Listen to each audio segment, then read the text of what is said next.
Mr. Speaker, that was a wasted space on the speaking slot of this House from Mr. Hayes. And I say goodbye to you, Mr. Hayes.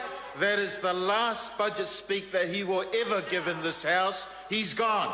He's gone along with 16 other members of that National Party. Sir, the other day, that's right, rejected by the leader, he will never ever return to this House or speak ever again in this House whatsoever.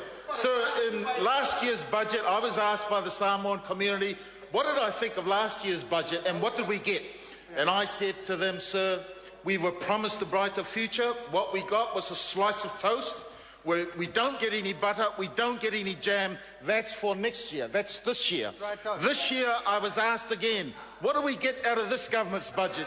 And I said, sir, well, we're promised the butter and jam, but we're not getting it this year. It comes next year and the following year. In the meantime, they've burnt the toast. They've burnt the toast. $56 billion debt that we're in, sir, paying $10 million a day in interest rate for that government debt, and it's costing us $1.2 million, sir, because of the tax switch that favours the very, very wealthy. That group's lot, sir. So I want to tell you another story. When Mr. Key first became the Prime Minister of New Zealand, many New Zealanders welcomed him as someone that was seen as not so much buried in politics. They liked his rags to riches life story. They liked the fact that he had $50 million in the bank account. And he was a seductive proposition to many New Zealanders who themselves wanted their own rags to riches stories to become true. He appeared easygoing with a good sense of humour, and our media even loved him so much that they were giving him all the time in the world. After 5.5 years of being the Prime Minister and of National being the government, more and more New Zealanders now see them for themselves the kind of Prime Minister and the kind of government they really are. He made promises he did not keep. He promised not to raise GST and then went ahead and did it anyway. He made deals with the top end of town with backroom multi-million-dollar pokie machines deals for convention centre with Casino Sky City. He gave the top 10% of income earners the lion's share of the tax cuts while the rest of New Zealand paid increased GST. And he refused to listen to the thousands of New Zealanders who opposed the selling off of our state assets, and instead they sold it to the very few high rollers instead of the mums and dads that he promised. In the last 5.5 years, sir, we're gradually seeing the man and his government for what they really are. A government that does not care one iota about New Zealand and its people. It only cares about the sport of politics, power, and their mates, the high rollers.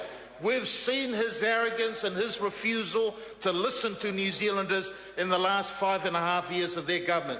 We've also seen, sir, last week during the budget debate, the political animal he is, when he spent a major part of his speech attacking Labour and attacking our Labour leader, instead of talking about why he did not make the well-being of New Zealanders the centre of his budget. He doesn't care. They do not care about people. They don't care one iota about people except the sport of politics and holding on to power.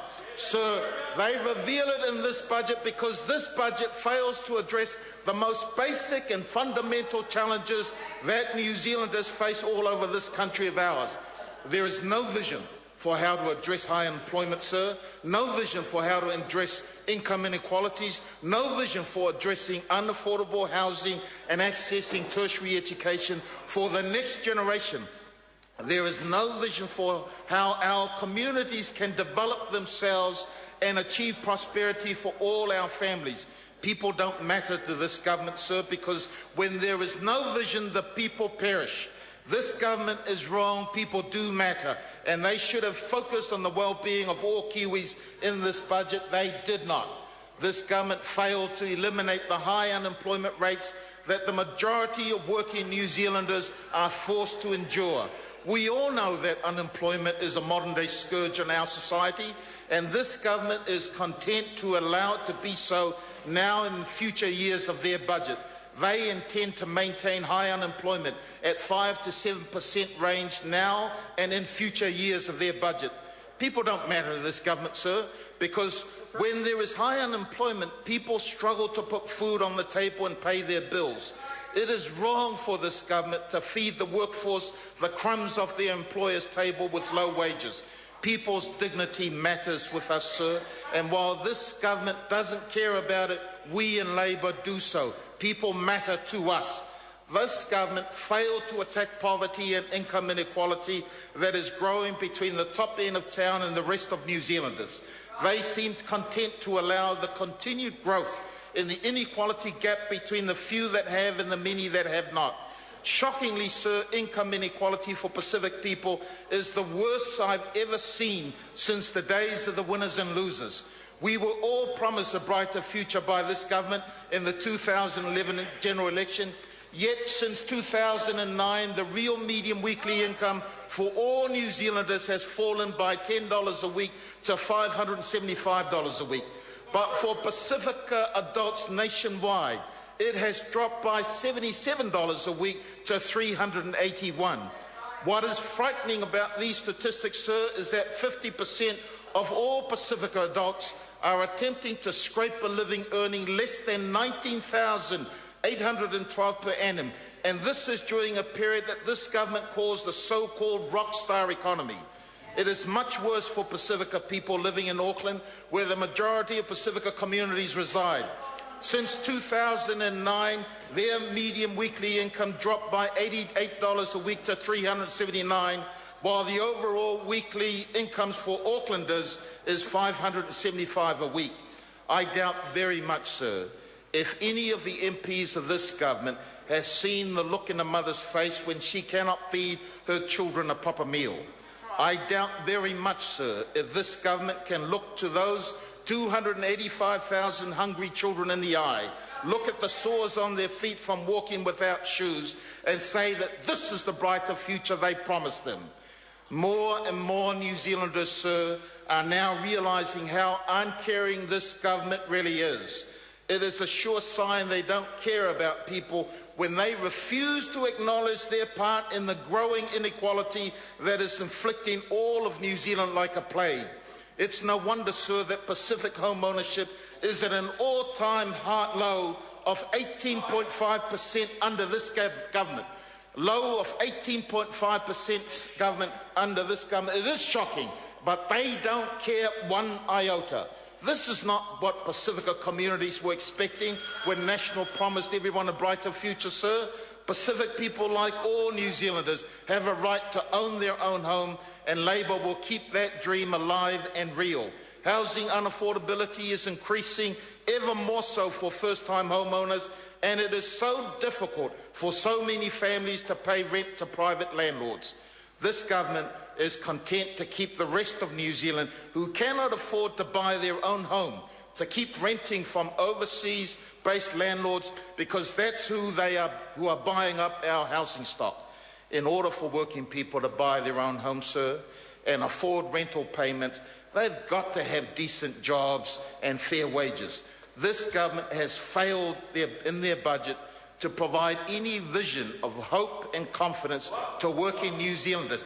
There is no vision of a hope and confidence for New Zealanders.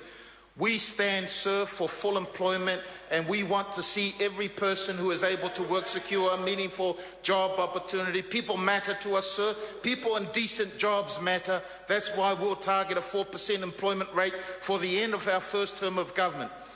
People matter to us, sir. People earning a living wage matter.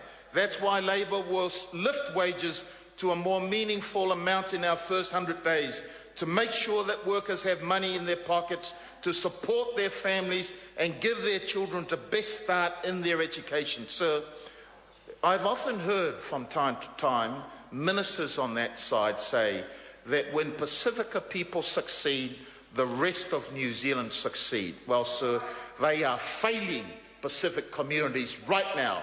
They are failing Pacific communities, and that means the rest of New Zealand fail, especially under this budget. And come September 20th, sir, we'll get rid of this government, and we have to do that for the sake of all New Zealanders. Yeah. I call Ian McKelvey.